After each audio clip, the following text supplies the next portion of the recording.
अस्सलामुअलैकुम dear students. आज का टॉपिक है आस्मो रेगुलेशन। आस्मो रेगुलेशन का मतलब है regulation of water and salt balance in the body, कि बॉडी में वाटर और साल्ट का तवाज़ुन बरकरार रखने के अमल को हम लोग आस्मो रेगुलेशन कहते हैं। ये लफ्ज़ आस्मो रेगुलेशन, आस्मोसिस और रेगुलेशन दो लफ्ज़ों का मजमुआ है। आस्मोसिस आप जानते होंगे कि जिसमें वाटर मॉलिक्यूल्स की मूवमेंट होती है from higher concentration to lower concentration through semi permeable membrane, और प्लस रेगुलेशन है, आप उसको रेगुलेट करना है कि वाटर मॉलिक्यूल्स की मूवमेंट मेम्ब्रेन जो कि सेमी परमिएबल है उसे आने जाने को रेगुलेट किया जाए।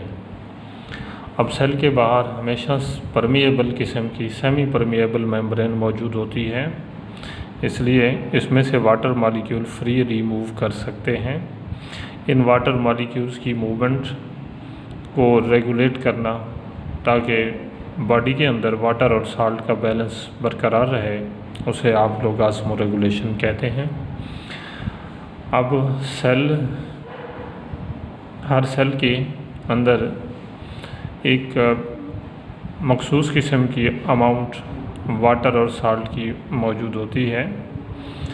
दे have defined quantity of water in relation to salts, और ये एक जो डिफाइंड क्वांटिटी मौजूद है इसी लेवल के अंदर रहना ज़रूरी है।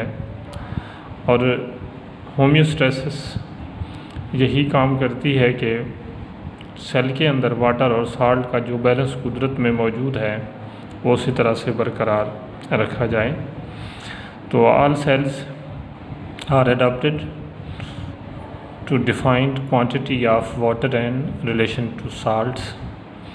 अब सेल जिस इन्वायरमेंट में मौजूद होता है, यानी जो सेल के इर्द गिर्द का एक्स्ट्रा सेलुलर इन्वायरमेंट होता है, वो तीन टाइप के हो सकते हैं कि एक्स्ट्रा सेलुलर इन्वायरमेंट में भी हाइपोटोनिक, हाइपरटोनिक और आइसोटोनिक। कि ये जो बाहर के माहौल का इन्वायरमेंट है हाइपोटोनिक, हाइपरटोनिक या आइसोटोनिक हो सकता है। हाइपोटोनिक का क्या मतलब है? हाइपो मतलब लो और tonic tonicity concentration of salt, यानी जिसमें साल्ट की कंसंट्रेशन कम हो, ऐसा इन्वायरमेंट कहलाता है हाइपोटोनिक। तो hypotonic environment is the environment with dilute solution as compare to cell concentration, कि ऐसा बाहर का इन्वायरमेंट जिसमें सॉल्यूट की कंसंट्रेशन कम हो, डिल्यूट किस्म का सॉल्यूशन हो, as compare to cell concentration is called hypotonic environment. और इस इन्वायरमेंट में जब सेल मौजूद होगा, in such environment cell faces the over flooding, कि अब इस तरह के इन्वायरमेंट में सेल को प्रॉब्लम फेस करना पड़ेगा फ्लडिंग का, यानी सेल के अंदर वाटर एंटर होगा, चूँकि वाटर की कंसंट्रेशन बाहर के इन्वायरमेंट में ज़्यादा होगी और सेल में कम होगी। In this situation water will enter the cell. ये मिसाल के तौर पर ये एक एक्स्ट्रा सेलुलर इन्वायरमेंट है, इसमें सेल मौजूद है, और अगर सेल का बैरूनी इन्वायरमेंट डिल्यूट है तो ऐसी सूरत में सेल के इनसाइड वाटर एंटर होगा, और वाटर एंट्री की वजह से there will occur flooding of cell के अंदर वाटर की कंसंट्रेशन ज़्यादा हो जाएगी। अब इस टाइप के इन्वायरमेंट में सेल को ये रेगुलेट करना होगा कि ज़्यादा पानी सेल के अंदर एंटर ना हो सके, और ऐसी सूरत में सेल का साइज़ इंक्रीज़ कर जाता है, और अगर प्लांट सेल हो तो टर्जिड हो जाता है, और अगर एनिमल सेल हो तो ऐसी सूरत में उसकी सेल मेम्ब्रेन ब्रेक भी हो सकती है, टूट सकती है, बर्स्टिंग ऑफ सेल हो सकती है। और दूसरा इन्वायरमेंट लिखा hypertonic environment. The more concentrated external environment is as compare to cell concentration is called the hypertonic environment. Hyper mean extra, ज़्यादा, मोर, टोनिसिटी वही कंसनट्रेशन ऑफ साल्ट्स, जो साल्ट की कंसनट्रेशन ज़्यादा रखता हो, मतलब मोर कंसनट्रेटेड हो। Environment as compare to cell concentration is called the hypertonic environment. Cell in such environment lose water. अगर सेल ऐसे इन्वायरमेंट में मौजूद होगा तो वाटर लूज़ करेगा। कि इस टाइप के इन्वायरमेंट में मिसाल के तौर पर ये एक एक्स्ट्रा सेलुलर इन्वायरमेंट मौजूद है जो ज़्यादा कंसनट्रेटेड है। ज़्यादा कंसनट्रेटेड का मतलब है साल्ट्स ज़्यादा हैं, वाटर की concentration as compare to cell कम है। अब जब इस टाइप के इन्वायरमेंट में सेल को रखा जाएगा तो ऐसे में वाटर की कंसंट्रेशन सेल के इर्द गिर्द के इन्वायरमेंट में कम है। Osmotically water will lose the cell, के ऑस्मोसिस के ज़रिए से वाटर सेल से खारिज होगा। सेल से खारिज होने की वजह से शॉर्टेज ऑफ वाटर, के सेल में वाटर की कंसंट्रेशन कम हो जाएगी और उस वजह से सेल विल श्रिंक, सेल सिकुड़ जाएगा। अगर सेल इस टाइप के इन्वायरमेंट में है तो उसे मुसलसल शॉर्टेज ऑफ वाटर का सामना करना पड़ेगा और इसलिए ज़रूरत होगी कि इस इन्वायरमेंट में भी सेल को अपने इन्वायरमेंट के मुताबिक रेगुलेट करना पड़ेगा, अदरवाइज़ सेल की कंसंट्रेशन जो है ना वो डिस्टर्ब होती है, जो नेचुरल वाटर और सोल्यूट की कंसंट्रेशन है उसमें चेंज आ सकती है। और तीसरा आइसोटोनिक इन्वायरमेंट। ये आइसोटोनिक इन्वायरमेंट, आइसो का मतलब होता है सेम, एक जैसे, और टोनिसिटी बताया कि कंसंट्रेशन ऑफ साल्ट्स के लिए बात की है कि सॉल्यूशन की कंसंट्रेशन सेम हो जैसे सेल की है, सेम ऐसे ही उसके बाहर के इन्वायरमेंट की हो। तो environment with same concentration of water and solutes as compare to cell concentration is called isotonic. बाज़ दफ़ा सेल के इर्द गिर्द का इन्वायरमेंट ऐसा होता है जैसे उसका इंटरनल इन्वायरमेंट है। अगर इस टाइप का इन्वायरमेंट हो तो उसे आप लोग आइसोटोनिक इन्वायरमेंट कहते हैं। If a cell is placed in an isotonic environment, अगर आप सेल को आइसोटोनिक इन्वायरमेंट में रखा जाए तो there will occur no net gain और लॉस ऑफ वाटर, के नेट कोई चेंज नहीं आएगी, no net exchange of water and salts, के ऐसी सूरत में ऑस्मोसिस के ज़रिए से कि नेट कोई चेंज नहीं आएगी और इस तरह से सेल का साइज़ कोई चेंज नहीं होगा। Cell size will be maintain, कि तकरीबन मेंटेन रहेगा। और ये आइसोटोनिक कंडीशन में ऐसा होता है। तो हम लोग लिखते हैं कि आइसोटोनिक कंडीशन में तो शायद ज़रूरत ना पड़े रेगुलेट करने की, क्योंकि जैसे सेल का इन्वायरमेंट की कंसंट्रेशन है सेम उसके इर्द गिर्द के इन्वायरमेंट की कंसंट्रेशन है, तो there is no need of regulation. But if the cell is present in hypotonic और hypertonic, it will have to regulate the water and solute concentration, otherwise natural setup will be disturbed, और disturb होने की वजह से नुकसान हो सकता है। अब इस तरह से हम लोग ये 1 by 1 पढ़ते हैं कि ऑस्मो रेगुलेशन प्लांट्स में किस तरह से होती है। तो सबसे पहले तो बात की कि जो प्लांट्स हैं they are present in a variety of environment, कि जो इनकी डिस्ट्रीब्यूशन की बात की जाए तो plants are distributed throughout the world, के पूरी दुनिया में मौजूद हैं, मुख्तलिफ़ किस्म के इन्वायरमेंट में मौजूद होते हैं, कि पानी में भी पाए जाते हैं पौधे ज़मीन पर, खुश्क सहराई इलाकों में भी मौजूद होते हैं, मॉडरेट किस्म के इन्वायरमेंट में भी मौजूद होते हैं, तो बेसिकली हम लोग 3 टाइप के प्लांट्स लिख रहे हैं कि अगर वाटर में ग्रो कर रहे हैं हाइड्रोफाइट्स, और अगर मॉडरेट किस्म की सप्लाई ऑफ वाटर वाली जगह पर मौजूद हैं तो उन्हें हम मीज़ोफाइट्स, और ऐसे प्लांट्स जो ऐसी जगहों पर ग्रो करते हैं जहाँ वाटर की सप्लाई रिस्ट्रिक्टेड होती है, बहुत कम होती है, शॉर्ट सप्लाई ऑफ वाटर का सामना होता है, उन्हें हम लोग कहते हैं ज़ीरोफाइट्स। तो इस तरह से 3 टाइप के प्लांट्स और उनमें ऑस्मो रेगुलेशन का तरीक़ेकार। तो तीनों डिफरेंट किस्म के एनवायरनमेंट में प्लांट्स को डिफरेंट किस्म की प्रॉब्लम्स फेस करना पड़ती हैं, और उनके लिए ये किस तरह से अपने बॉडी का वाटर और साल्ट की कंसंट्रेशन रेगुलेट करते हैं। हम पढ़ते हैं hydrophytes. Plants in fresh water environment are called hydrophytes. आप लोग सिंपली कह सकते हैं एक्वाटिक किस्म के प्लांट्स, यानी इस तरह के एनवायरनमेंट में मौजूद हैं जो कि हाइपोटोनिक है। तो यहाँ मसला होगा over flooding of the cells, के सेल्स के अंदर वाटर ज़्यादा एंटर हो जाएगा, चूँकि ऑस्मोसिस के ज़रिए से वाटर अब सेल्स के अंदर एंटर होगा, चूँकि बाहर वाटर की कंसंट्रेशन ज़्यादा है और प्लांट सेल के अंदर कम है।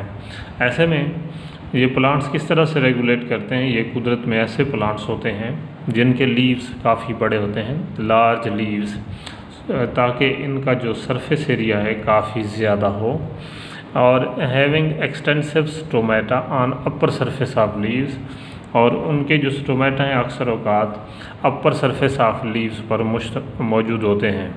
ऐसा करने से क्या फ़ायदा होगा? ये फ़ायदा होता है कि अपर सरफेस से लाइट पड़ेगी, हीट पड़ेगी, उसके असर के नतीजे में वाटर बराह रास्त ट्रांसपायर करेगा। तो इस तरह से रेट ऑफ ट्रांसपरेशन इंक्रीज़ करती है। ये अडाप्टेशन इसलिए है to increase the rate of adaptation. ये रेट ऑफ ट्रांसपरेशन इंक्रीज़ करने से लॉस ऑफ वाटर होगी। इस तरह से excessive water can be lost, कि उसको लूज़ कर दिया जाता है ताकि जो ज़ायद पानी है वो खारिज हो जाए प्लांट बॉडी के जिस्म से, और प्लांट बॉडी अपने नॉर्मल कंसंट्रेशन ऑफ वाटर और साल्ट को बरकरार रख सके। इसकी एग्ज़ाम्पल दी है, जैसे वाटर लिली है, ये हाइड्रिला प्लांट है, वेलेसनेरिया है, पोटामोजीटोन है। They are the aquatic plants, hydrophytes इन्हें आप लोग कहते हैं। ये मैंने ऐसे प्लांट्स की कोई आपको दिखाई कि ये इनके लीव्स आमतौर पर अपर सरफेस ऑफ वाटर के ऊपर, और बड़े बड़े लीव्स हैं, और लीव्स की अपर सरफेस से वाटर एवापोरेट होता है, और ये प्लांट्स यूँ एक्सेस ऑफ वाटर से अपने आप को महफूज करते हैं। और दूसरी टाइप है mesophytes. Plants having moderate supply of water are called mesophytes, कि ऐसे प्लांट्स ऐसी जगहों पर जो उगते हैं जहाँ पर वाटर की सप्लाई मॉडरेट किस्म की होती है, ना ज़्यादा ना कम। तो ऐसे में बाज़ दफ़ा ऐसा हो सकता है कि वाटर की सप्लाई ज़्यादा हो, समटाइम्स उन्हें कमी का सामना हो। ऐसे में अगर वाटर की सप्लाई ज़्यादा हो जाती है तो एक्सेस ऑफ वाटर को मैनेज करना होगा, और अगर कम हो जाती है तो लो लेवल ऑफ वाटर को उन्हें मैनेज करना पड़ेगा। तो इन प्लांट्स में इस तरह से है कि इनके प्लांट के लीव्स पर स्टोमेटा मौजूद होते हैं, and this stomata are present usually in the lower epidermis. अक्सर औकात नीचे वाली एपिडर्मस में स्टोमेटा पाए जाते हैं। Stomata are open or close according to situation, कि when there is excess of water in the plant body they open their stomata.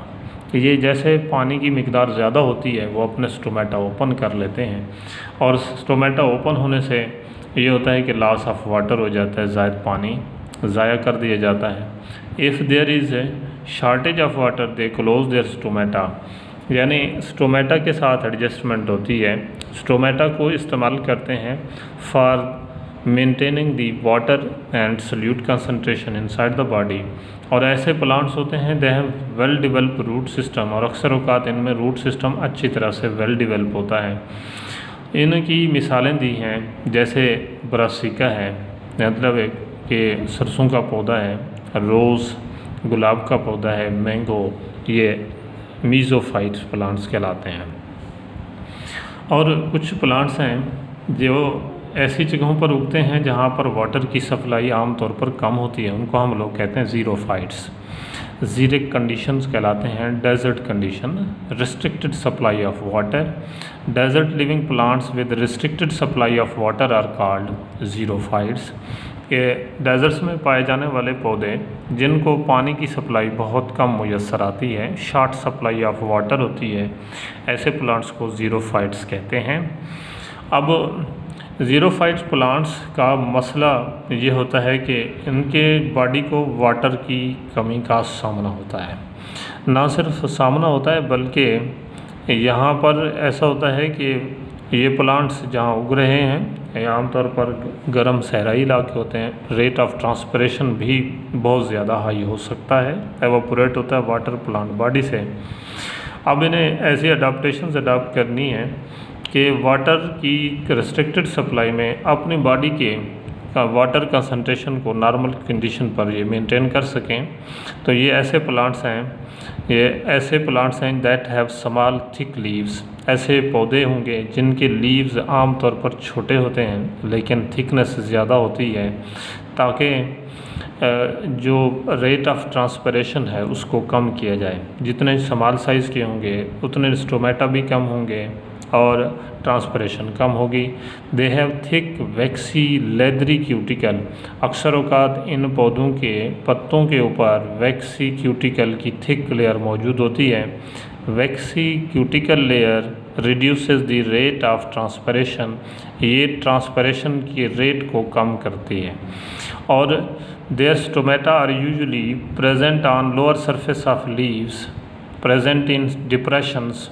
अक्सर औकात इनके जो स्टोमेटा होते हैं कि प्लांट लीफ है तो लीफ के ये लोअर सरफेस पर मौजूद होते हैं और वो भी डिप्रेशंस में के नीचे की तरफ करके होते हैं, ताकि ऊपर से जब लाइट पड़े तो नीचे से वाटर लॉस कम से कम हो।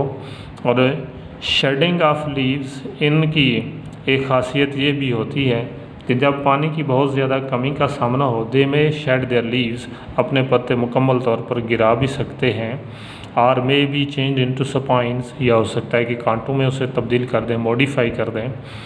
तो ये शेडिंग ऑफ लीव्स भी इसलिए होता है कि ना पत्ते होंगे, ना स्टोमेटा और ना ही ट्रांसपिरेशन। ये सारे काम इसलिए हैं to reduce rate of transpiration, ताकि रेट ऑफ ट्रांसपिरेशन को कम किया जा सके, वाटर एवापोरेट कम से कम हो, जो बॉडी में मौजूद है वाटर उसको बरकरार रखा जा सके, कंजर्वेशन ऑफ वाटर के लिए।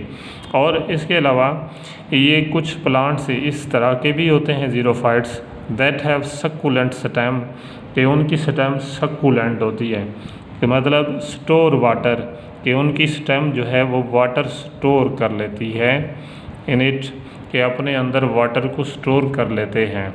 और ये वाटर स्टोरेज कर लेते हैं और उसे इस्तेमाल करते रहते हैं in case of shortage of water.